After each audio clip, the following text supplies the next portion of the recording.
કોઈ પણ માધ્યમથી પ્રાપ્ત કરી શકે બનતા જતા હોય.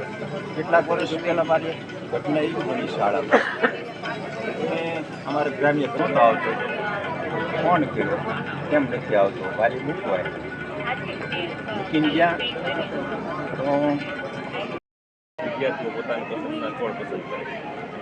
આજુબાજુ નર્સરીમાં લઈ આવી છોડ વિદ્યાર્થીઓને આપવામાં આવે. પછી એક ઈ સંકલ્પ પત્ર લેવામાં આવે. તેના દ્વારા ઈ સંકલ્પથી પોતે સંકલ્પ કરે છે કે પોતે લાઈફ ટાઈમ પોતાની વૃક્ષની કેર લેશે અથવા તો સંભાળ લેશે અને વૃક્ષારોપણ કરશે.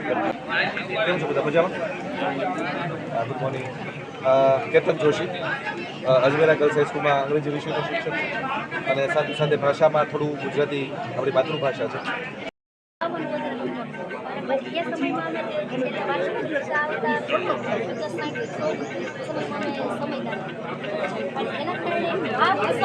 બીજા વિષયો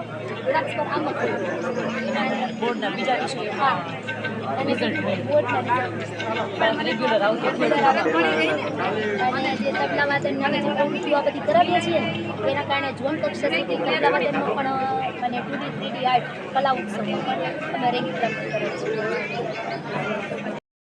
મેં કીધું કે આ ચેપ્ટરમાંથી હું પૂછીશ એટલે ટોટલ ગોખી નાખ્યું. માર્ક પૂરેપૂરા હોય પણ જ્યારે એને બીજી રીતે મૂલ્યાંકન કરો ને તો પછી કાંઈ ન આવડે એવું બનતું. પણ આજે છે ને એ માત્ર ને માત્ર એની એક્ટિવનેસ હાવ નિરસતા અમુક એવું બનતું હોય. મેં બે હું પ્રાથમિકમાં હતો એટલે મને બે નહીં ખબર. હાઈસ્કૂલના જે મોટા હોય તો એલર્ટ લેવા કરે, અભ્યાસ કરાવે તો નાના ઓલા પ્રાથમિકના નાના હોય ને એટલે રમત આવ બેઠા રહીએ ને એના કરતાં એ થોડાક એક્ટિવ થતા થાય. મોટા ભાગે આપણે ક્લાસમાં જ જે એટલું શીખવાડી શકશું ને એટલું ઘરે જગ્યાએ જવું. 2016માં જ્યારે હું ટ્રાન્સફર કરીને આવ્યો હતો રાજકોટ, ત્યારે 9-10 ની ટોટલ સંખ્યા 13 જેવી. અમુક દાખલો એવો હોય કે અને આપણે રાહ જોવી પડશે પણ જગ્યાએ જઈને દરેકનું આપણે જે સમય ક્લાસરૂમમાં વધારે વપરાતો એ ન જાય. 9-10 બે વર્ગોમાં 13 ની સંખ્યા અને 3 નો સ્ટાફ પ્લસમાં ગ્રાન્ટેડના 2 ફાજલ પણ હતા. 5 શિક્ષકો કે દાખલા માટેની જગ્યા સમયાંતરે બંને બાજુ બબે રૂમ છે ત્યાં આપણે જતા રહેશું, બરાબર. અને ટીમને વિનંતી, ટીમ સાથે જ રહેશે. કોડ લખાવી અને સાઇન કરાવીશું કારણ કે લાસ્ટમાં આપણે પત્રક છે એ જમા કરાવવાનું થાય છે, બરાબર. આપણી વચ્ચે નાયબ નિરંતર શિક્ષણ અધિકારી શ્રી સોલંકી સાહેબ પણ હાજર છે, એમને પણ આપણે આવકારીએ છીએ.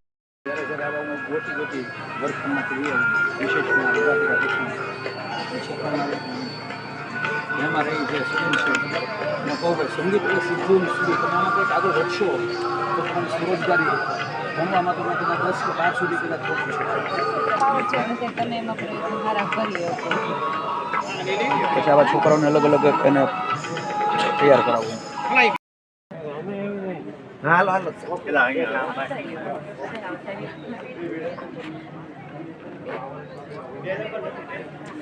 અમે ત્યાં તાલીમ દીવા છે બીએડ અમે કદાચ એટલા માટે એમાં શિક્ષણ સાથે સાથે બાળકની અંદર જે મૂલ્યલક્ષી ગુણો છે ને ઓછા જોવા મળે કે ફાઉન્ડેશનલ સ્ટેજથી જ બાળકોમાં જો મૂલ્યલક્ષી ગુણોનો વિકાસ થાય તો એ ખૂબ જ જરૂરી છે. શિક્ષણ તો બાળક શાળામાં આવીને મેળવે જ છે પણ સાથે સાથે મૂલ્યલક્ષી ગુણોનો પણ વિકાસ થવો જોઈએ. અને કહે ને કે કુંબળો છોડ વાળે તેમ વળે એમ. તો સૌપ્રથમ ગીજુભાઈ ખરાડને ગીજુભાઈ બધે કામ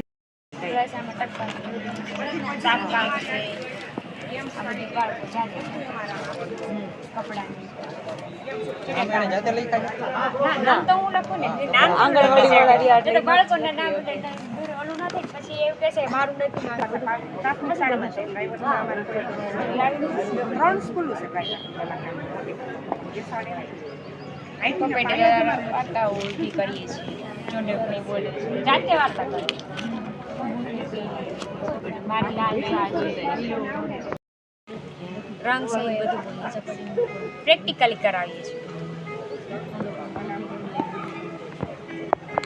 અમારે આ શ્રીફળ ને તો અમે પ્રથમ સગર્ભા હોય ને એનો અમે શ્રીમદ કરીશું. એને આ પોષણ કીટ આપી, આ બધું આપીશું.